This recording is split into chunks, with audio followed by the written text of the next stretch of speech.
The codices. Imagine if Pranza had orchestrated a map of destroyed cities far into the future, and imagine if imaginary people had occupied these imaginary cities, conducting the normal lives of nurses, beekeepers, restaurateurs, paleontologists, codixians, pornocrasts, librarians. Many have seen it before: zombies at the mall, nightmares at Versailles. Few can make the message prescient. Society is a surface tension.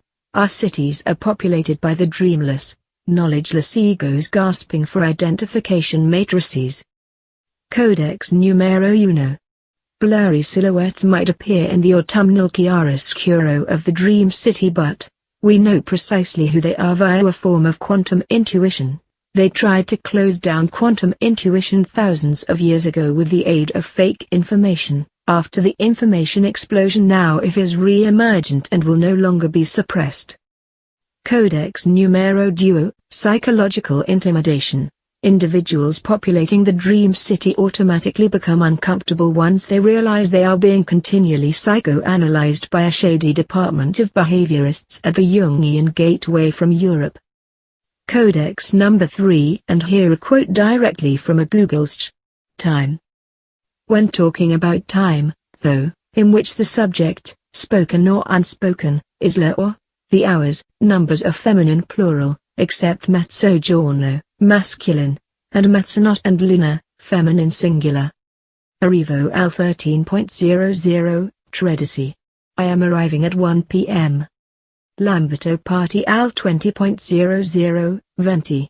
Lamberto is leaving at 8 p.m. Codex number 4. He is the man. I watched fingers move around in his stomach cavity, a man that can reinvent destiny, a superstar of pornography. When someone single-handedly nails a genre, hats are doffed in complete admiration. Codex number 5. Camera drones hover over the motorways of Los Angeles at night at a wide-angle distance. They were terribly gauche as there was no interpretation in a direct transmission of information. A memoryless goldfish really investigates its aquarium. Noel Coward transcends death and reappears at the Lyceum in 2040 with a battalion of cynical cultural observations. Codex number 6. People in the dream city were necessarily excited by various forms of pornography, but it didn't remotely imply that they would indulge their bodies in imitations of thus phenomena or hyperpiesis. Pornography was the essential mindset of the naive human culture that had emerged amongst the 20th century. Fascism was intrinsic to the paradigm, hence the predominant cultural neurosis. A pandemic psychopathy had infected the planet, and there were only one or two cures. Codex number 7. The smart people around the table had already realized that information was infinitely recontextualizable. The automaton figure of the Turk set out a new game with you-settling urgency. Meanwhile, in the dream city of Los Angeles, in a frozen winter morning, a panoply of aircraft residues orchestrated the morning sky. Codex number 8.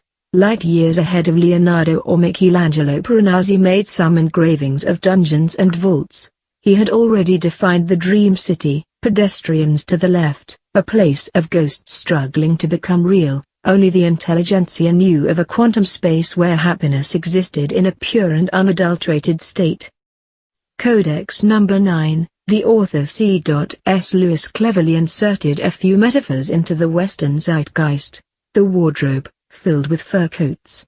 The lantern trope, a profoundly Christian subtext. New emergent ideologies can absorb the history of literature and transform it. Novelists were already making graphic conceptual arcs in the 17th century. Codex number 10. Tom Jones exercised assertion rough trade intrinsic sexuality. What's new, pussycat? Women threw their underwear at him. Somehow he managed to mangle through the social jungle with some degree of dignity.